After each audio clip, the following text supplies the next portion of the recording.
大家好，我係阿 D 啊，咁今日咧係第一集手殘廚神嘅系列啦。咁點解會做呢一個新嘅系列呢？其實係因為之前咧我都去過好多唔同嘅地方啦，介紹過好多靚嘅景點啦，去過一啲唔同嘅餐廳同大家去分享啦。未來咧都會繼續做呢一個部分㗎。咁但係咧，終歸大家唔可以日日咧出街去食飯噶嘛。咁所以咧難免都要喺屋企去煮嘢食。但係相信好多朋友同我一樣咧，都係呢個手殘嘅級別，包括我自己都係。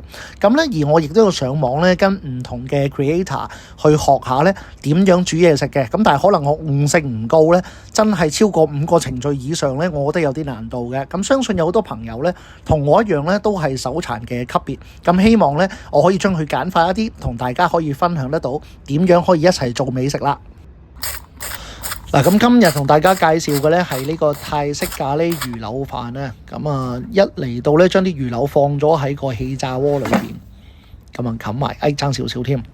咁由於咧佢都好薄身嘅，咁所以咧我哋較180度15分鐘，魚柳咧都唔需要翻面噶啦。一嚟咧開咗隻鑊啦，我哋加少少油落去先，然後咧開個火。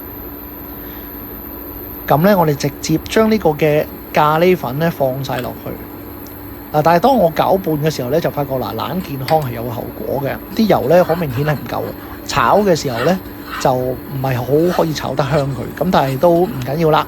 而家咧我哋先將嗰個嘅咖喱咧炒香咗先，然後咧準備我哋就要攤一攤啦，然後咧開咗呢個椰奶，成罐倒晒落去 OK 噶啦。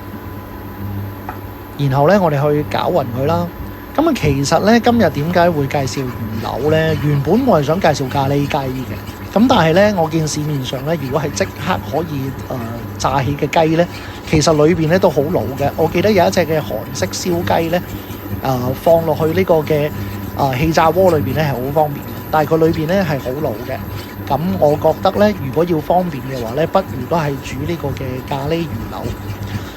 嗱，而家咧見到我哋將嗰個咖喱攪勻晒之後咧，好快咧，你會見到佢開始起泡，大概2分鐘左右。煮到去呢，而家呢一個狀態呢，我哋就可以停一停啦。睇下我哋另外一位主角呢，呢個嘅白飯先。咁後來我發覺呢，其實食咖喱呢都係有啲罪疚感嘅，因為為咗減輕我哋嘅罪疚感呢，都係加翻少少嘅三色豆。咁好簡單嘅，用水煮開之後呢，加翻少少鹽，去咗佢呢啲嘅雪味啦。咁然後呢，隔開咗啲水，放去個飯裏邊嘅時候呢，嗱你睇下，有咗呢啲三色豆呢，罪惡感大減，咁我哋咧就可以繼續煮其他嘅部分啦。呢一個部分咧，算係成餐飯裏面技術含量最高噶啦，就係煎蛋啫。咁我哋開翻個爐啦，校到去最大啦，然後咧打翻隻雞蛋落去啦。呢一啲咁嘅魚結鑊咧，其實真係好鬼好嘅。對於我哋呢種咁嘅級數嘅人嚟講咧，打咗落去之後咧，咩都唔使做，等佢煮熟就 OK 啦。咁但係咧，如果仲有個格可以將佢隔一格咧，整翻隻雞蛋嘅靚仔就會好啲。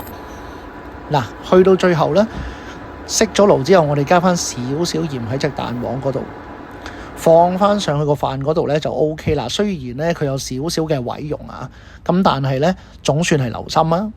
咁我哋翻去咧魚柳嘅部分，而家咧啱啱喺個爐拎出嚟咧，都仲係熱辣辣嘅。放入去個咖喱醬裏邊咧，而家我哋就知道點解要加辣椒油啦。因為其實咧，頭先我哋加咗成罐嘅椰奶咧，雖然咧泰式嗰個嘅咖喱咧個味道都幾濃郁，但係咧加完之後咧，其實咖喱味就唔係好重嘅，亦都唔夠辣。所以我個人認為咧，加翻啲辣椒油咧，食落去咧就比較合理一啲。咁咧今日咧嘅介紹就先去到呢一度啦。如果中意嘅朋友咧，可以俾個 like 同 subscribe， 尤其是咧係有手殘嘅朋友啊，咁啊鼓勵我日後咧同大家分享多啲食譜。今日嘅時間係咁多，我哋下次再見，拜拜。